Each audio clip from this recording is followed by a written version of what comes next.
दोस्तों, आपको एक खबर दिखाई दी जब लेबनान और इजराइल के बीच सीज फायर हुआ था कि एक रिपोर्ट आई थी अल जजीरा की, जिसमें दावा किया गया था कि इजराइल की फितरत ऐसी है कि ये सीज फायर लंबे समय तक चलने वाला नहीं है।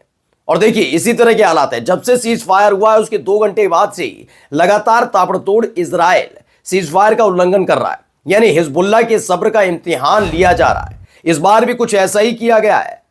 इस बार किसी नागरिक के पैर पर गोली नहीं मारी है या किसी पत्रकार को गोली नहीं मारी, बल्कि उनके एक शहर पर बड़ा हमला कर दिया इजराइल ने, जिसने हिजबुल्लाह के गुस्से को 7वें आसमान पर पहुंचा दिया है।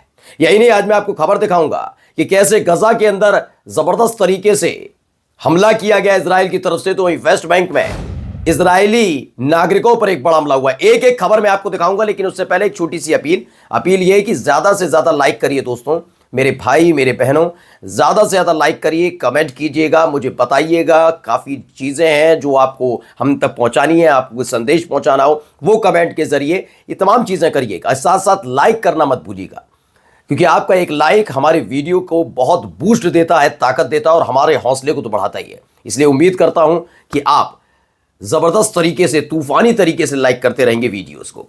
और अब मैं वीडियो की शुरुआत करूं उससे पहले एक नजर डाल लेते अब तक की हेडलाइंस पर। इजराइल ने फिर तोड़ा सीज फायर, अल खयम शहर पर हमले की खबर, इजरायली सेना पर हमले का आरोप। हिजबुल्लाह चीफ शेख नईम ने हिजबुल्लाह लड़ाकों की थपथपाई पीठ, इजराइल को पैर पीछे खींचने पर मजबूर करने वाली रणनीति की खुलकर की तारीफ। हिजबुल्लाह की जीत पर यमन में मना जश्न, राजधानी सना में सड़क पर उतरे हजारों यमनी, हिजबुल्लाह को दी जीत की बधाई। गजा पर फिर बरपा इजराइल का कहर, बेट लाहिया में एक इमारत को बनाए निशाना, 18 फिलिस्तीनियों की मौत। और वेस्ट बैंक में फिलिस्तीनी लड़ाकों ने एक बस को बनाया निशाना, की अंधाधुंधी फायरिंग, 9 इजरायली घायल। द लाइव टीवी, सच सबसे आगे। नमस्कार, मैं हूं प्रज्वल गौतम और आप देख रहे हैं द लाइव टीवी। आपको पता है सीज फायर हुआ है, लेकिन सीज फायर कितने दिन चलेगा भी समझ नहीं आ रहा, क्योंकि बार बार सब्र का इम्तिहान लिया जा रहा है इजराइल की तरफ से। और उसी से जुड़ी पहली खबर मैं आपके सामने रखने जा रहा हूं। खबर पढ़िएगा, प्रेस टीवी की खबर है। प्रेस टीवी के मुताबिक युद्ध विराम यानी सीज फायर के एक नया मामला सामने आया है कि सीज फायर का कैसे उल्लंघन यानी उसे तोड़ा गया है।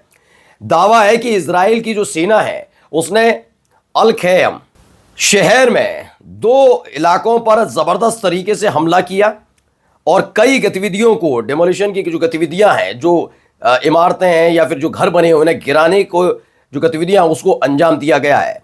यानी कि अभी भी इजराइल बाज नहीं आ रहा है। ये एक खबर निकल कर सामने आई है। इसी के साथ एक और खबर है, दक्षिण लेबनान में इजराइल की सेना के कमांडर ने लेबनान में वहां पर अतिक्रमण किया है। इस बात की खबर है कि कब्जा करके रखा है और वहां अधिकारियों से मुलाकात की। उन्होंने हिजबुल्लाह को इस कस्बे में फिर से पैर पसारने से रोकने के लिए, यानी खड़ा करने के लिए, यहाँ इस इलाके में ना पाए, इसके लिए एक पूरा का पूरा न केवल प्लान तैयार किया है, बल्कि धमकियां भी दी जा रही हैं कि वो किसी भी कीमत में दक्षिणी लेबनान के इस इलाके में हिजबुल्लाह को नहीं आने देंगे। धमकियां दी जा रही हैं, जबकि सीज फायर में साफ साफ लिखा था कि इजराइल की सेना दक्षिणी लेबनान से निकल जाएगी बाहर और उसके बाद हिजबुल्लाह वहां पर रह सकता है। लेकिन इसमें इस बीच क्या हो रहा है, बार बार यही किया जा रहा है। कभी हमले हो रहे हैं, कभी धमकियां दी जा रही हैं, तमाम चीजें हो रही हैं। अब ये कब तक हिजबुल्लाह झेल पाएगा, ये आप भी बेहतर तरीके से समझते हैं और हम भी समझ रहे हैं, ठीक है।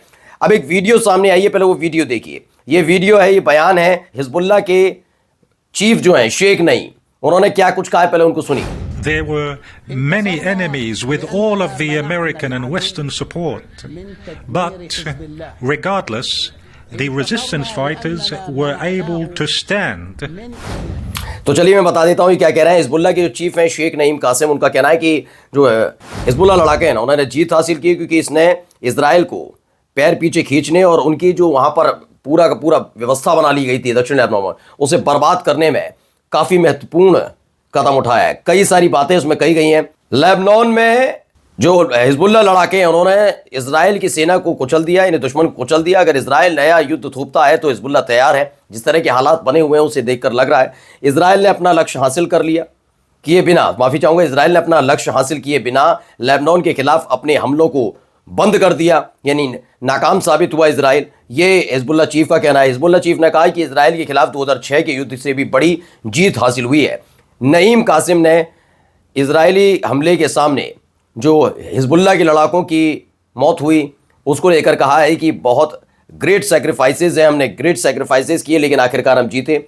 उन्होंने कहा हिजबुल्लाह सिर ऊंचा करके सीज फायर के लिए सहमत हुआ है, क्योंकि खबरें आई थी कि हिजबुल्लाह ने भीख मांगी। क्योंकि इसराइल के कई पत्रकार हैं, चाटुकार पत्रकार जो नेतन्याहू और वहाँ की सरकार की चाटुकारिता करते हैं, वो कहने लगे थे कि भाई ये तो भीख मांगी गई थी हिजबुल्लाह की तरफ से कि सीज फायर करिए, लेकिन उन्होंने कहा कि नहीं, हमने सिर ऊंचा करके ये सब का सब किया है, मतलब कि जो सीज फायर हुआ हमारी शर्तों पर हुआ है। खैर, अब कुछ खबरें इसी से जुड़ी हुई आपको दिखाने जा रहा हूं। देखिए क्या खबर आई। पहले एक तस्वीर मैं दिखाने जा रहा हूं, क्योंकि आज हमले की भी बड़ी खबर है, वो खबर मैं आपको दिखाऊंगा। खबर है गजा से। सबसे पहले गजा की ये खबर देखिएगा। इसमें आई है कि उत्तरी गजा पट्टी के बेट लाइया में एक इमारत पर इजरायली हमले में 18 फिलिस्तीनियों की जान चली गई, जबकि कई और घायल हो गए और लापता हो गए। ये प्रेस टीवी की खबर है कि ये हालात वहां पर बने कि एक इमारत को निशाना बनाया गया इसराइल की तरफ से। इसराइल की सेना ने एयर स्ट्राइक की और उसके बाद एक इमारत को जिसमें निशाना बनाया गया था उसमें 18 फिलिस्तीनी रह रहे थे, मतलब रह तो बहुत रहे थे, उसमें कई घायल भी हुए हैं, लेकिन 18 फिलिस्तीनियों की जान चली गई, 18 फिलिस्तीनियों की मौत होती है। जहां एक तरफ क्या कर रहा था इसराइल, जो गजा पट्टी है वहां पर हमले कर रहा है इमारत पर, तो वहीं वेस्ट बैंक में जो फिलिस्तीनी लड़ाके हैं उन्होंने एक बस पर हमला कर दिया। एक वीडियो पहले देखिएगा। इस वीडियो में काफी कुछ चीजें आपको नजर आ जाएंगी, दिख जाएंगी क्या कुछ हो रहा है। ये देखिए तस्वीर है अंदर की भी वीडियो की, ये उसी बस की तस्वीर। इस बस पर हमला किया गया, खून के धब्बे आप जमीन पर देख सकते हैं। इसी बस पर हमला किया गया फिलिस्तीनी लड़ाकों की तरफ से। क्या दावा किया गया पहले मैं आपको वीडियो दिखा दूं, उसके बाद बताता हूं। देखिए गोलियों के निशान आपको बस के शीशों पर भी नजर आएंगे, और इसको लेकर जो दावा किया गया है वो बता देता हूं।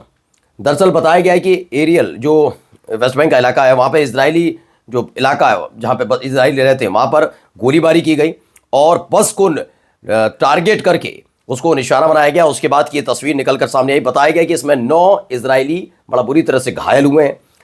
एक और इसी से जुड़ी वीडियो सामने आई जिसमें बस के इस हमले को लेकर कई दावे किए गए थे। ये देखिए एक और फुटेज है, एक और वीडियो है जिसमें बाहर आप काफ़ी एम्बुलेंसेस वगैरह, मतलब हलचल जैसे हालात आप देख सकते हैं। कई गाड़ियां वहाँ खड़ी हैं, एम्बुलेंस खड़ी है। इसको लेकर जो दावा किया गया, बताया गया वो इलाका है जहाँ एक फुटेज जहाँ पर वेस्ट बैंक में एरियल की इजराइल बस्ती के बाहर गोलीबारी की कार्रवाई होती है। प्रेस टीवी की तरफ से खबर बताई गई है। एक और वीडियो मैं आपको दिखा देता हूं, पहले वीडियो देखिए, क्योंकि बहुत बड़ा हमला माना जा रहा है वेस्ट बैंक में ऐसे वक्त में जब सीज फायर लेबनान से हुआ और इजराइल ने अपनी पूरी ताकत फिर से गजा के अंदर झोंकने की कोशिश की है। आधी ताकत को भेज दिया है सीरिया में, तो आधी ताकत यहां पर लगातार गजा के अंदर है। अब क्या हो रहा है कि वेस्ट बैंक में एरियल की इजरायली बस्ती के बाहर गोलीबारी हुई जिसमें 9 इजरायली घायल हो गए, 3 उनमें से गंभीर रूप से घायल हैं, ये दावा किया जा रहा है। चलिए इसी को लेकर मिडिल ईस्ट स्पेक्टेटर ने अपने टेलीग्राम चैनल पर कुछ लिखा है। क्या लिखा? वेस्ट बैंक में एरियल बस्ती में एक बस को निशाना बनाकर फिलिस्तीनी गुटों द्वारा की गई गोलीबारी में कम से कम 8 इजरायली घायल हुए, इनमें से 3 की हालत गंभीर है, जबकि खबर है कि 9 की हालत गंभीर है। 9 लोग बहुत बुरी तरह से घायल हुए हैं। एक तरफ ये हो रहा है, दूसरी तरफ एक तस्वीर मैं आपको दिखाने जा रहा हूं। इस तस्वीर को देखिएगा।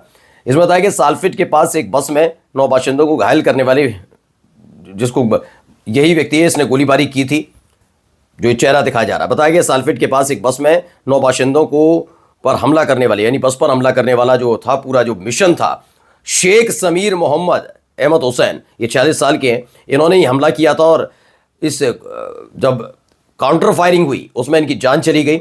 इसमें लिखा है आखिर में ग्लोरी टू द मार्टियर्स, यानी शहीदों की जय हो, ये इनके लिए लिखा गया है। खैर अगली खबर है राजधानी सना से, यानी यमन में क्या हो रहा है। यमन में पहले आप एक तस्वीर देखिए, इस तस्वीर को देखकर अंदाजा लगाइए कितने लोग होंगे गिनी। ये पूरे के पूरे लोग अब सड़क पर उतर आए। क्यों उतरे मैं बता रहा हूं। विद्रोह नहीं हो रहा, प्रदर्शन नहीं हो रहा, दरअसल ये जीत का जश्न मनाया जा रहा है। खबर क्या है, यमन की राजधानी सना में लाखों लोगों का मार्च निकला, ऐतिहासिक जीत पर हिजबुल्लाह को बधाई दी और इसी के साथ जीत तक गजा का समर्थन करने का कसम भी खाई है कि हम जब तक गजा की जीत नहीं होती यमन और हूती लड़ाके लगातार सपोर्ट करते रहेंगे। इससे जुड़ी वीडियो भी सामने आई, पहले वीडियो देखिए। तो बेतहाशा भीड़ हर तरफ आपको नजर आएगी। ये भीड़ एक संगठित भीड़ है। भीड़ क्या मतलब कहा जाएगा, ये जश्न मनाने के लिए उतरे हैं।